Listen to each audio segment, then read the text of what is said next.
I'm just a high school kid that wants to go on a date. She wants to listen to this record, man. But anyway, he's a local product, college locally. I get to see him at Yogi's tournament each year. You cannot have a conversation and not feel the positive energy. Mean behind the plate. And when you're a catcher, you don't stick around 5, 6, 8, 10, 12, 14 years. You made it a longevity career. Rick, we're glad to have you at that. We're going to work hard to bring you back. Rick Cerrone. Come on down.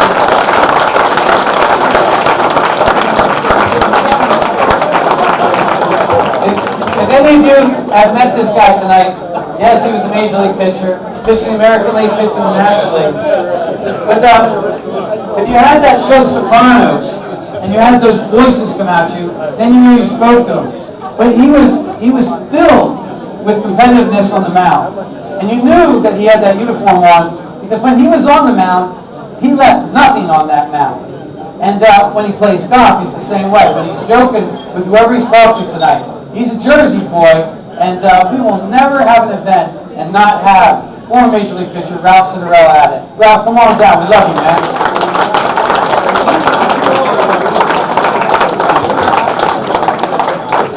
Well, if you have a guy from Reading, then you got to get another guy from Reading. And then the two guys are talking all about high school Reading baseball.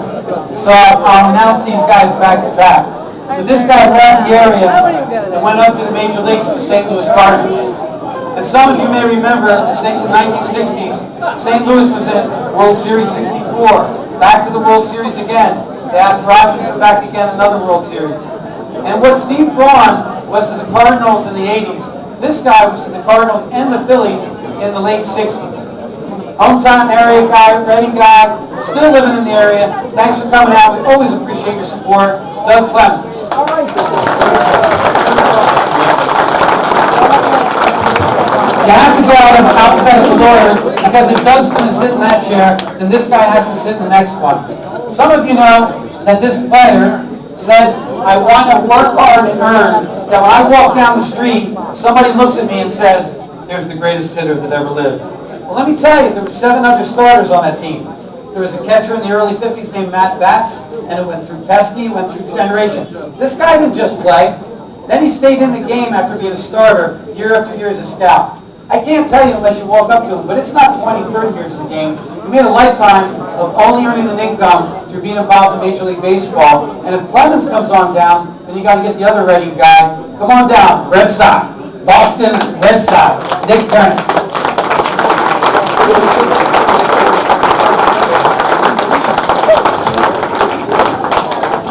Judy called this guy up, and Judy knows a little bit about baseball, and so she called me up and she goes, Billy, I thought we were inviting a baseball player.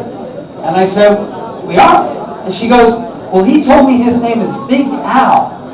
And I didn't understand what she said at first. But they had their first conversation about trying to get him to come in from California.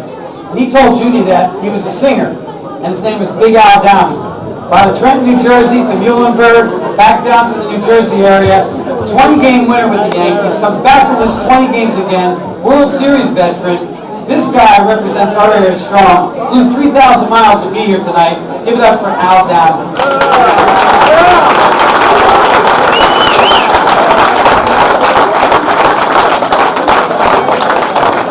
We have to go back to back again, because there's this guy that said, I'm going to buy this beat up old bar, and we're gonna put some new paint, we're going to put some new arrangements on the inside, and he went from being a former pitcher to running a really great sports bar in the area.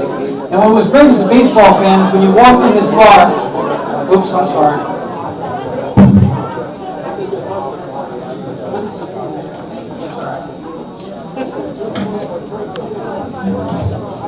Just look at the person next to you and say, you came in forward. It's okay.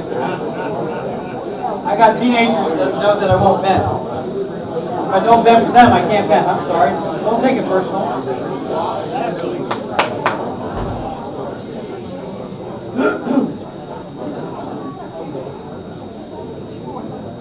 This guy not only pitched in the major leagues, came close to winning 100 major league games.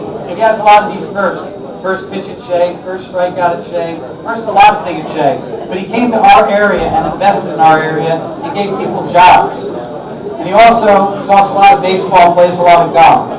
So we're also thankful that he calls this place home. But he was a great pitcher in his day. Give it up for Jack Fisher.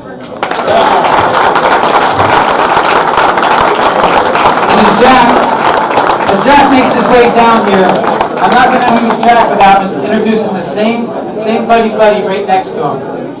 Jack and him became best friends when they were playing the game. I'm trying.